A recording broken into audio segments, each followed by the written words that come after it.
So here we're looking at how to make the blue corn cracked rye porridge. I like to make more of this porridge because I love the fact that it can be utilized as a very different kind of polenta or corn and rice side dish for the evening. So I'm using a clay pot here, and I don't want to use metal, but for you at home, you might use metal to whisk. Right? One of the things we want to avoid is clumping.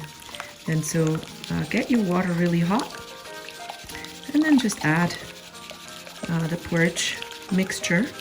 And note this is a corn meal, and we use our own blue corn here that we grow on the farm. And then the rye is slightly cracked, but not fully cracked, so that the cooking doesn't take too long, especially if you're on a trail. And we also mixed this with some Utah salt and thyme, and so it has already the ingredients that you want for a savory kind of porridge. This should take about 15 to 20 minutes to cook.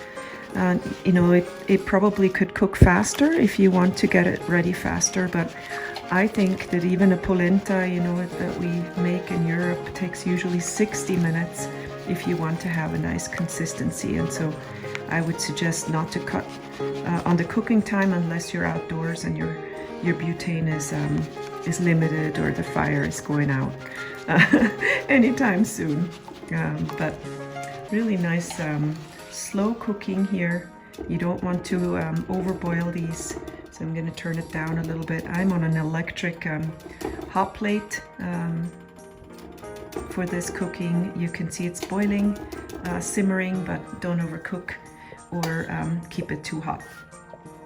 We're going to come back when we're finished.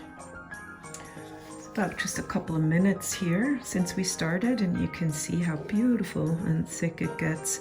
Change your utensil now, unless you still have some clumps, but you can also take care of those as you're just stirring it.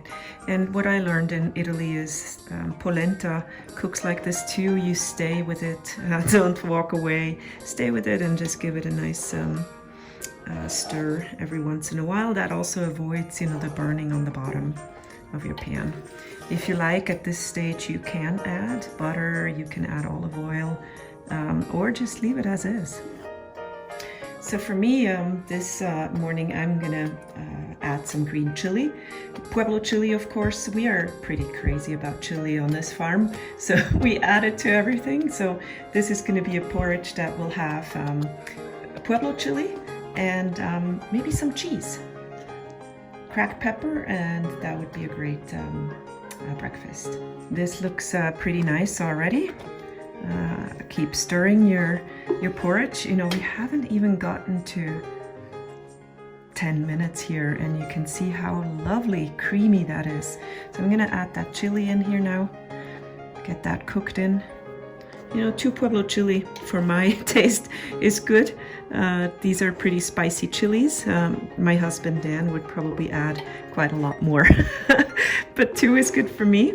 Just grated a little bit of cheese, and I'm gonna add this now because we're almost ready here for this beautiful porridge. You can see the chili in here coming on, and that flavor is going to be distributed throughout.